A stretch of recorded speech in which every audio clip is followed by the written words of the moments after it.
Au cœur de l'Europe de la fin du XVIe siècle, une inquiétude sourde plane sur les montagnes sauvages de Transylvanie. Des forêts profondes, des villages isolés et des légendes anciennes nourrissent un imaginaire où les ombres semblent parfois plus vivantes que les hommes. C'est dans cet univers chargé de mystères que débute l'histoire de Jonathan Harker, un jeune notaire anglais envoyé en voyage d'affaires dans une région lointaine et peu connue de l'Europe. Sa mission paraît simple, finaliser l'achat d'une propriété en Angleterre pour un aristocrate mystérieux nommé le comte Dracula. Pourtant, ce qui commence comme un déplacement professionnel ordinaire va peu à peu se transformer en une aventure terrifiante qui marquera à jamais tous ceux qui y seront mêlés. Jonathan Harker entreprend son voyage depuis l'Angleterre jusqu'aux confins de la Transylvanie. Plus il avance vers l'est, plus l'atmosphère change. Les paysages deviennent sauvages et les habitants des villages qu'il traverse semblent nerveux et inquiets lorsqu'ils apprennent sa destination. À plusieurs reprises, on lui parle du château de Dracula avec une peur à peine dissimulée. Certains tentent même de le dissuader d'y aller, évoquant des superstitions anciennes et des forces obscures. Mais Jonathan, homme rationnel et cultivé, considère ces avertissements comme des croyances populaires sans fondement. Une nuit, une mystérieuse calèche noire vient le chercher pour l'emmener jusqu'au château. Le trajet à travers les montagnes se déroule dans un silence étrange, seulement troublé par les hurlements lointains des loups. Lorsque Jonathan arrive enfin devant l'imposante forteresse, il est accueilli par un homme grand, pâle, aux manières étrangement formelles, le comte Dracula lui-même. Dès les premiers instants, quelque chose chez cet homme trouble profondément le jeune notaire. Sa politesse paraît presque mécanique, et son regard semble cacher une intelligence froide et calculatrice. Jonathan commence alors son travail avec le comte, examinant les documents liés à l'achat de plusieurs propriétés à Londres. Mais au fil des jours, il remarque des détails de plus en plus inquiétants. Le château semble désert, aucun domestique n'y vit. Le comte lui-même s'occupe de tout. De plus, Dracula ne paraît jamais manger et n'apparaît que la nuit. Peu à peu, Jonathan comprend qu'il est en réalité prisonnier dans le château. Ses soupçons deviennent certitude lorsqu'il découvre que Dracula n'a aucun reflet dans un miroir et qu'il possède une force physique surprenante. Une nuit, Jonathan observe même le comte descendre le long des murs du château comme une créature capable de défier les lois de la nature. La peur s'installe alors profondément dans son esprit. Au cours de son séjour forcé, Jonathan fait aussi une rencontre terrifiante. Dans une pièce du château, 3 femmes étranges apparaissent devant lui.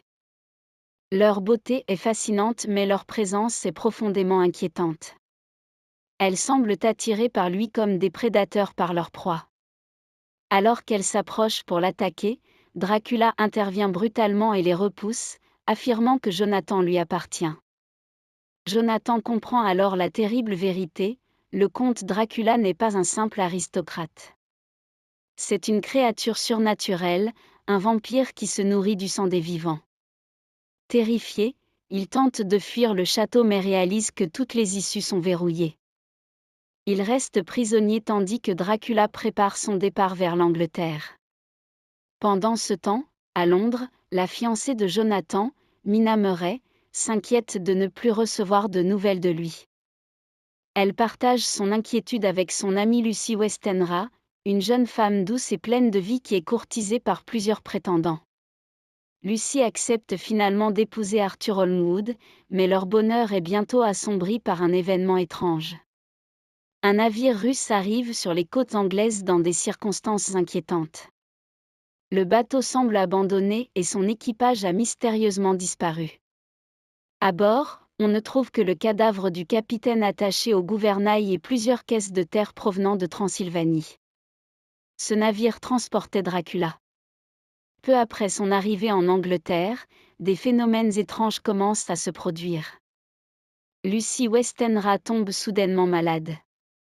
Chaque nuit, elle semble perdre un peu plus de force, comme si quelque chose lui volait son énergie vitale. Ses amis et ses médecins ne comprennent pas ce qui lui arrive. Le docteur John Soward, l'un de ses anciens prétendants et directeur d'un asile psychiatrique, décide de faire appel à un spécialiste qu'il respecte profondément, le professeur Abraham Van Helsing. Ce savant hollandais possède des connaissances vastes, notamment sur les phénomènes inexpliqués et les traditions anciennes. En examinant Lucy, Van Helsing comprend rapidement que la jeune femme est victime d'une attaque de vampires. Pour tenter de la sauver, il organise plusieurs transfusions sanguines et protège sa chambre avec des fleurs d'ail, connues dans certaines traditions pour repousser les vampires. Mais malgré tous leurs efforts, Lucy finit par mourir. Cependant, sa mort ne marque pas la fin de son histoire. Peu après ses funérailles, des enfants commencent à disparaître dans les environs. Lorsqu'ils sont retrouvés, ils portent de petites morsures au cou. Van Helsing comprend alors que Lucy est devenue un vampire.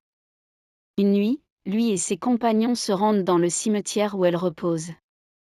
Ils découvrent que son cercueil est vide.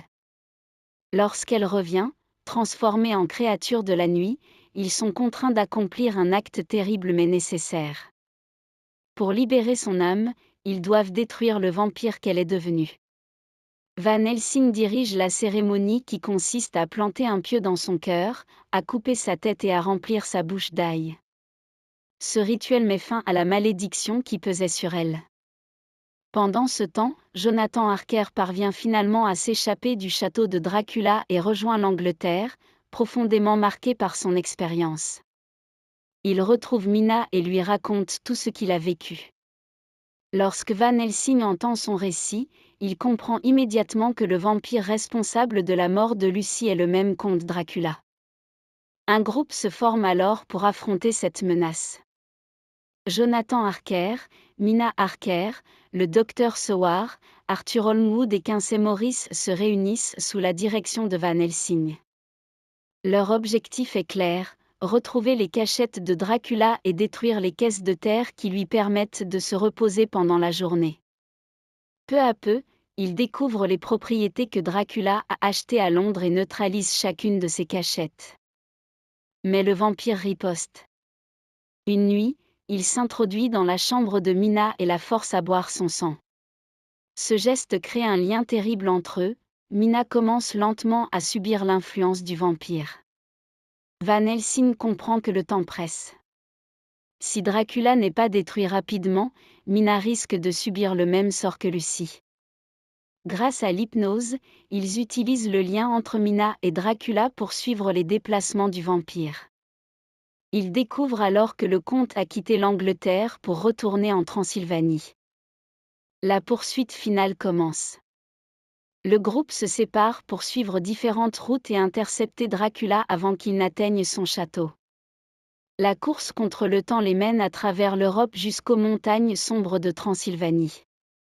Finalement, près du château de Dracula, ils interceptent le convoi transportant la caisse dans laquelle le vampire se repose. Alors que le soleil se couche, une bataille éclate. Dans les derniers instants avant la tombée de la nuit, Jonathan Harker et Quincey Morris parviennent à ouvrir la caisse. Jonathan tranche la gorge de Dracula avec son couteau tandis que Quincey lui plante une lame dans le cœur. Le corps du comte se désintègre aussitôt, libérant Mina de son emprise.